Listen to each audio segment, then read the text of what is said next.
I'm Rose, a 26-year-old woman who has been raising my sister's 4 children as if they were my own for the past 3 years. I lost everything when my bakery burned down and crashed. I decided to start anew by moving in with her. I became her unpaid nanny, driving, cooking, and taking care of the kids while she worked evenings and hardly showed home, rather than starting over.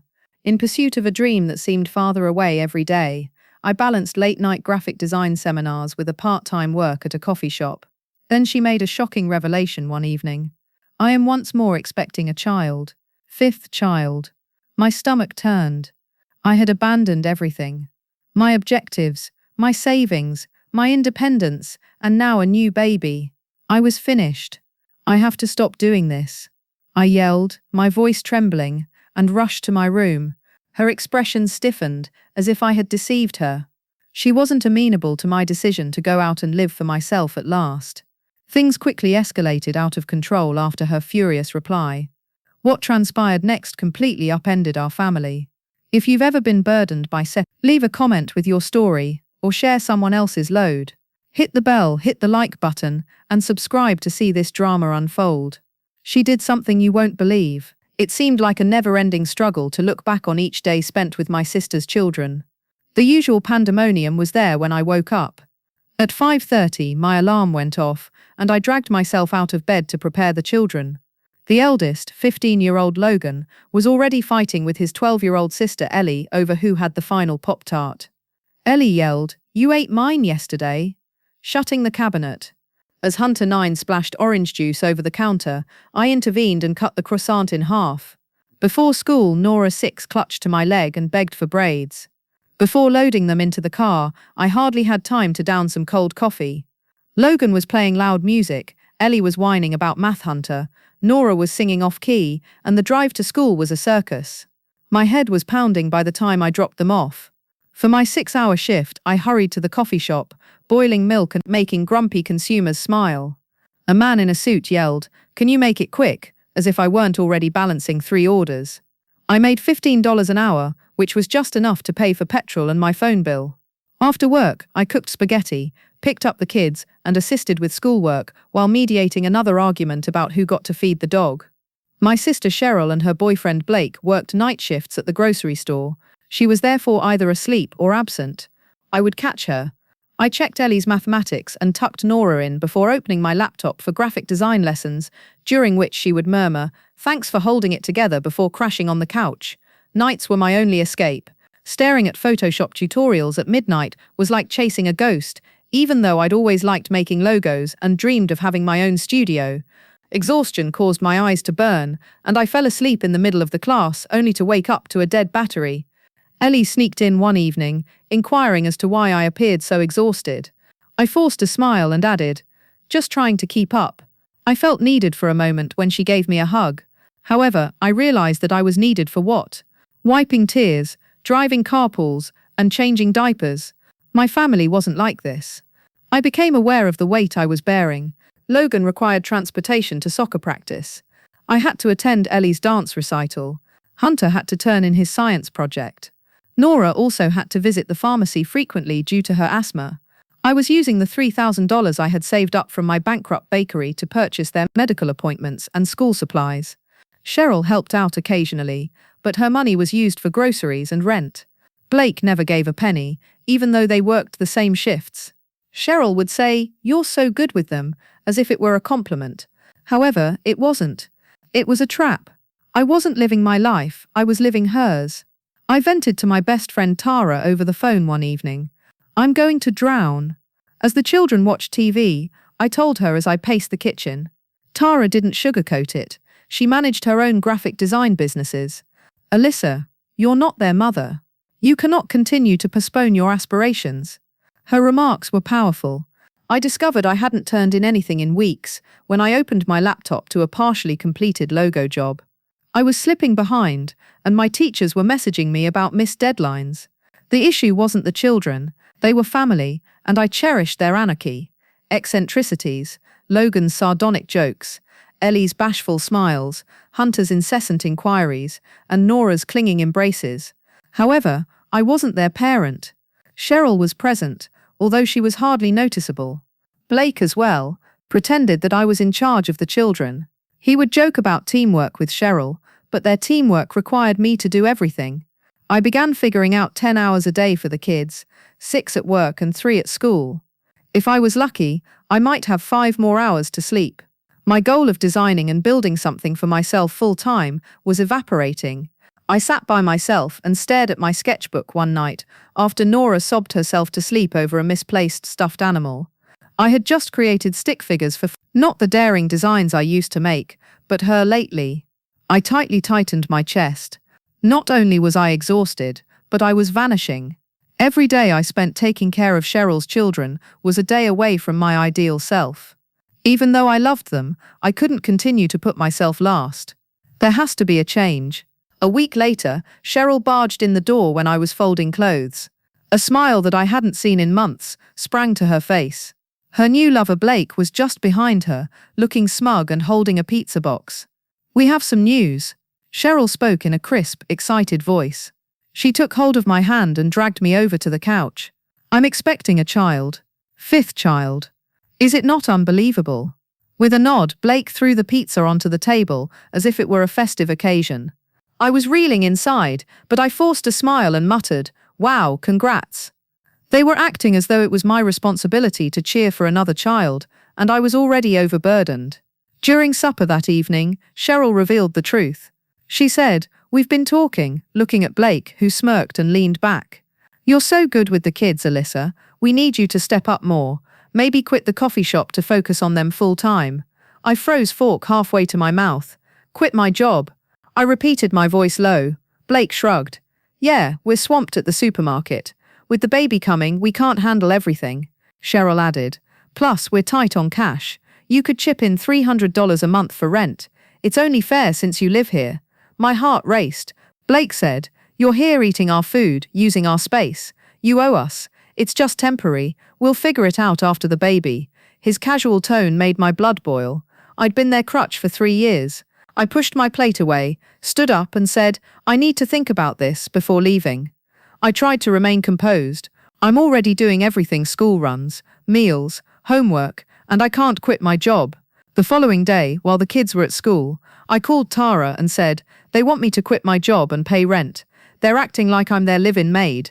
Tara didn't hesitate to respond, saying, "They're using you, Alyssa. You're not their employee. What about your design classes, your future?" Her words hurt, but they were true.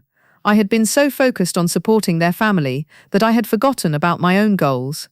I hung up, staring at my laptop. Where an unfinished logo project sat unfinished, I was falling behind, and for what? To play mum for Cheryl's kids. Over the next few days, Cheryl and Blake persisted, saying, "Think of the kids." One morning, Cheryl gave me a list of new chores: grocery runs, doctor appointments for Nora's asthma soccer fees, and Blake even suggested that I sell my old bakery equipment to help out. I wanted to yell. Responsibility. Blake would hang out with Cheryl after work, making jokes with her while I made dinner. I was just a tool to make their lives easier, and one evening after one of my late study sessions, Logan caught me packing my laptop. "You okay?" The kids weren't blind. They noticed how much I understood. He asked, his usual sarcasm gone. I hesitated, then said, "I'm trying to be." He nodded as if he understood more than I did. However, Cheryl and they made it seem like my job, Blake. I went to bed that night with a racing mind, realizing that I couldn't continue. My savings were running low, my classes were falling behind, and my dream of becoming a designer was fading. I needed to find a way out, not just for myself, but also to show the kids that I wasn't leaving them. I began looking through rental listings online, my fingers shaking as I typed $300 a month. I'd rather spend that money on a place of my own. I wasn't their servant, and I was tired of letting them treat me like one. The following night, as I was assisting Ellie with her history homework, Cheryl barged into the kitchen with her arms crossed and yelled, "We need to talk," breaking the silence. I set down the textbook and braced myself. "What's up?" Cheryl wasted no time, I said, maintaining a steady tone.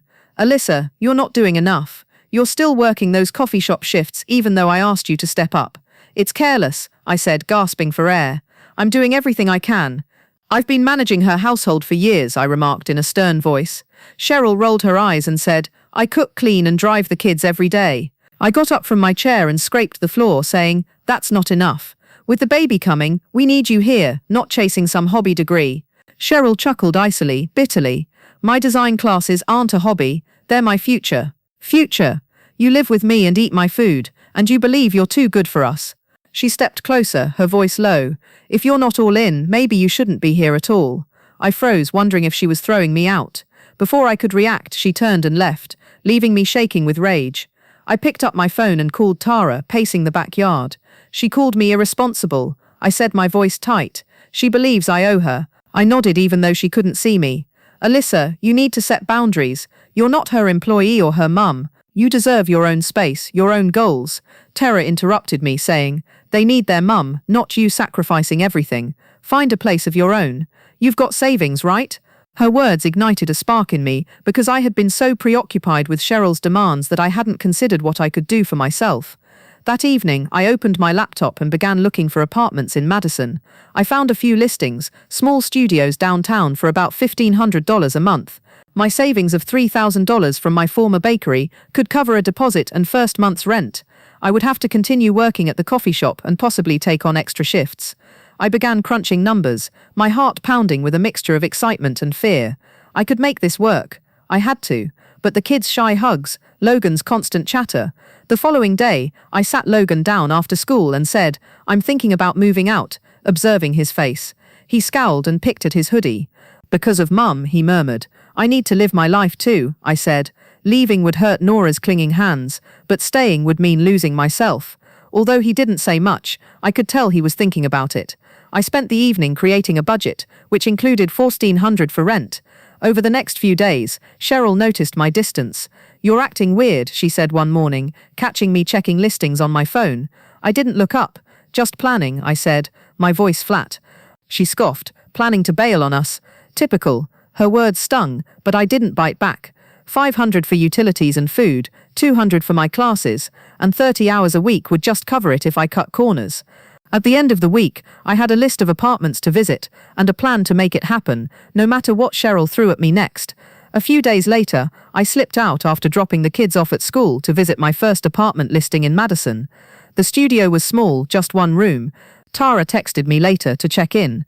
You're doing the right thing, she wrote. Don't let her guilt trip you. I clung to that, knowing I had to break free. With a small kitchenette, but it was mine to envision a place where I could breathe and work on my designs by myself. The landlord gave me a quote of $1,500 a month plus a deposit, and I nodded while holding onto my phone, which I had used to take screenshots of 3 other listings. I had $3,000 saved for the move, but I would have to make the most of every cent. As I returned to Cheryl's, I avoided her stern looks and kept my plans to myself, concentrating on getting the kids ready, starting with Logan after supper. Logan, we need to talk, I said, handing him a notebook while Ellie assisted Hunter with a puzzle. If I move out, you'll need to step up. His eyes blazed with rage. You're abandoning us because of Mum, aren't you? I'm not leaving you, I said steadily as he snapped and threw the notepad on the table. I'm teaching you how to deal with situations. I demonstrated for him how to monitor Nora's asthma, plan, make a grocery list, and prepare easy meals like tacos. Inhaler. He complained, but he listened, taking notes. You're 15 years old. You're intelligent, I said. He didn't dispute, but his jaw tightened. Are you moving because we're too much? My heart fell as she said, No, Ellie, it's not you, while twisting her hair. She buried her face in my shoulder and clutched me, whispering softly, I just need my own space. I vowed to keep her close. Hunter and Nora were more difficult to understand at 9 and 6. I explained to them over breakfast that I might be moving soon. Hunter scowled and stirred his cereal, asking, Who's going to help with my science project? Nora's lip quivered.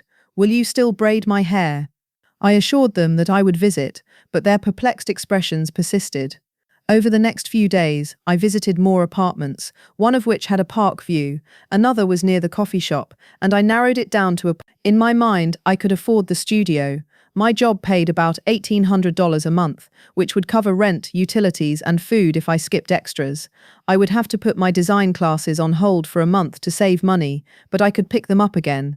Tara called to check in, excited. I was moving forward. You're taking control, she said.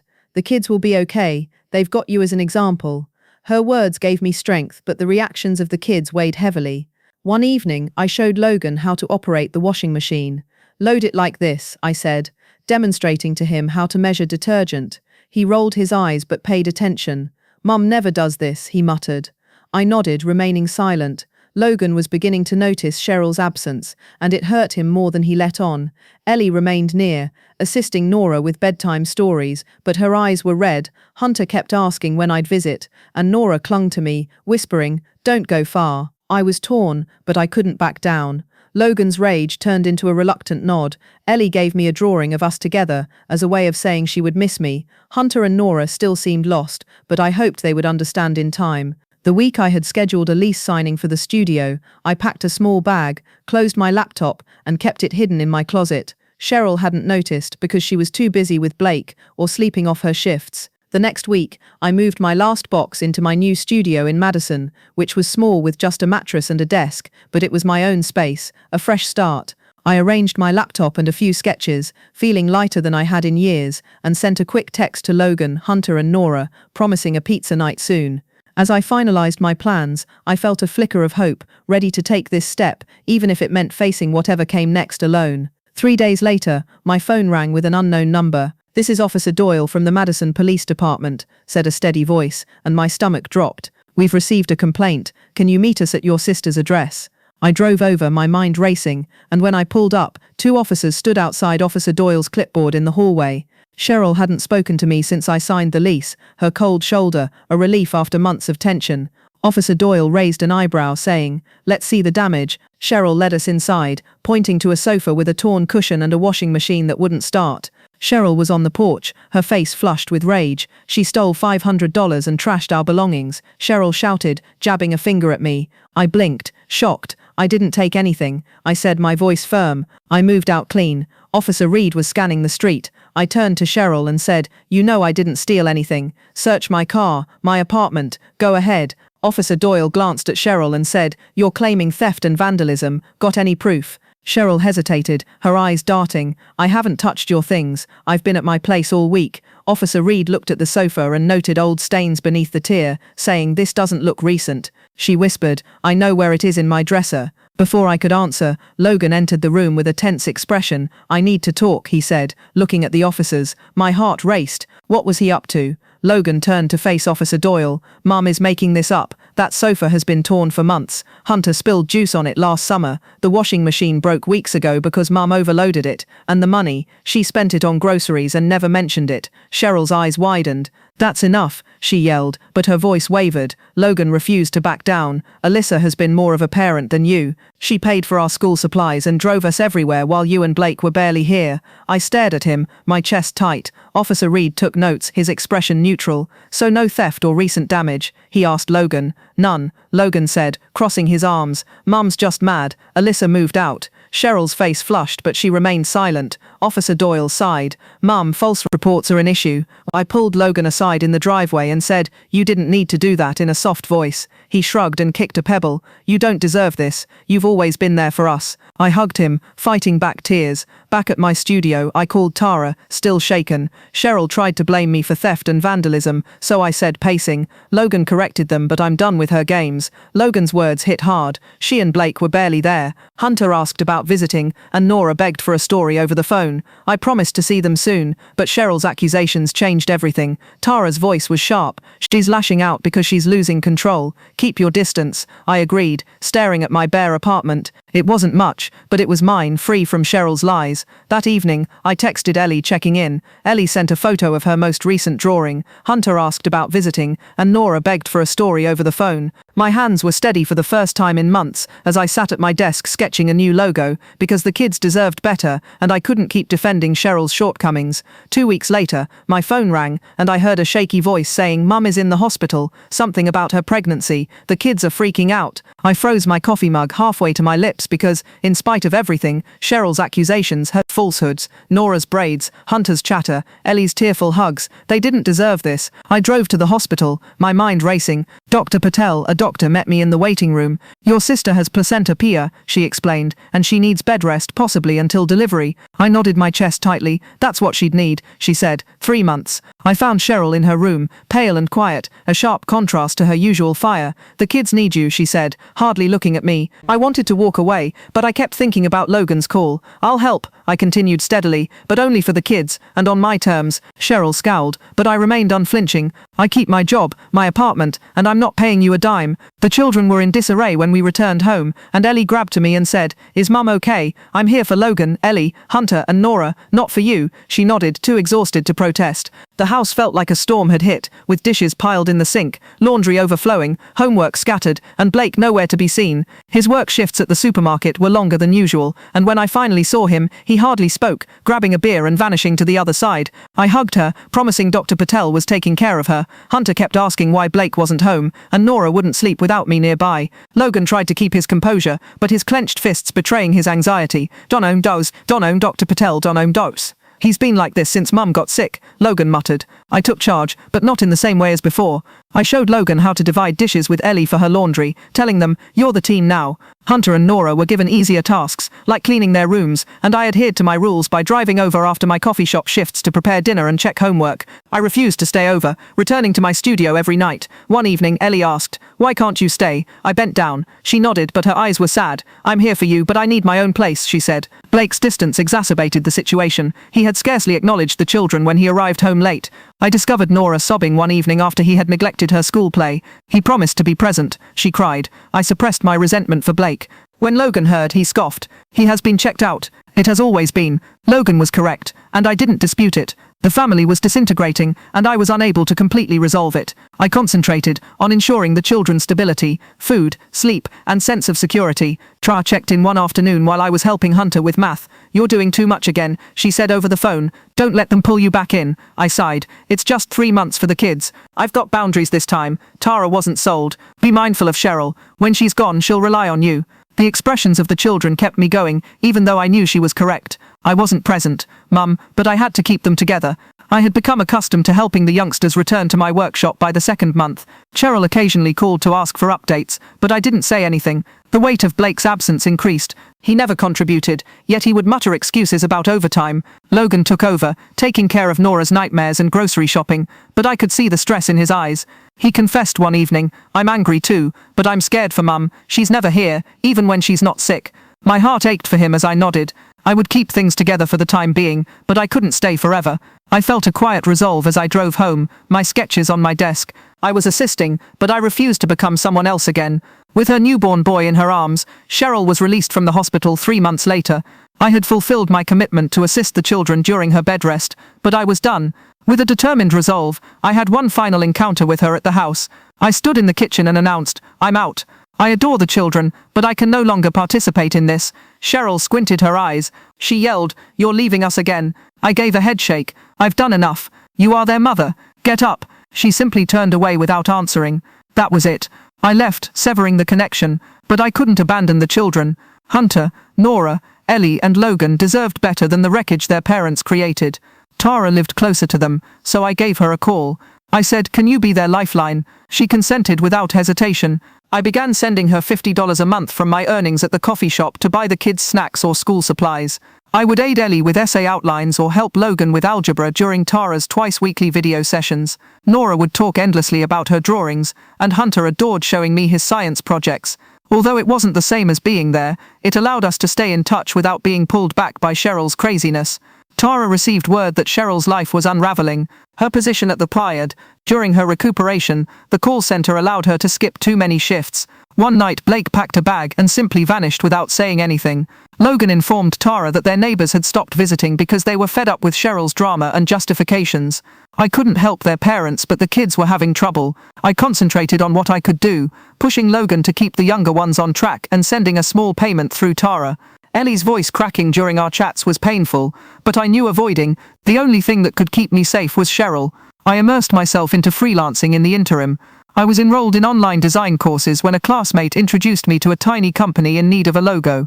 Another work followed by a revamp of a local cafe's website. I had 3 consistent customers by the end of the month, which allowed me to close the coffee shop. I sketched, adjusted layouts, and pitched ideas throughout the day. I now have mood boards and color samples all throughout my small workspace. I felt like I was creating anything for the first time. Genuine, something I own. I almost burst into tears when a client paid me $500 for a branding package. It was more than I had earned in the coffee shop in a week. Tara cautioned me about Cheryl, but also kept me informed about the children. On one call, Tara mentioned that she had been inquiring about you, claims that you owe her for all of her actions. I gave a sour laugh. She is no longer able to make me feel guilty. After her police stunt, I had learnt my lesson. I instructed Tara to only forward messages from the children and to keep my number confidential. Logan. One evening, she texted me to let me know that Cheryl was having financial difficulties. I didn't get in touch with Cheryl, but I did send Tara an additional $20 for food. She had made her decisions. Even from a distance, my attention was on the children. Ellie sent me a drawing of us together with the caption "Best Aunt" after I mailed her a notebook for her birthday. I encouraged Hunter via the screen when he called to inform me he had won a science fair. When I made up absurd conclusions, Nora's voice brightened and she asked for stories over the phone. Logan was more subdued and carried a lot for a 15-year-old. Mum's not trying, he once acknowledged. I told him to focus on school and promised I'd always be there, just not in Cheryl's house.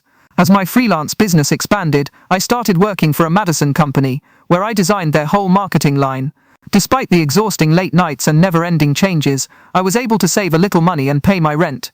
I was free, but I wasn't wealthy. A part of me felt the weight of Cheryl's demise as her world fell apart, yet I was no longer able to carry her. In the way that mattered, the kids had me, and they had Tara. I was filled with pride as I saw my most recent design blazing on my laptop screen. No one could accept the life I had created from nothing.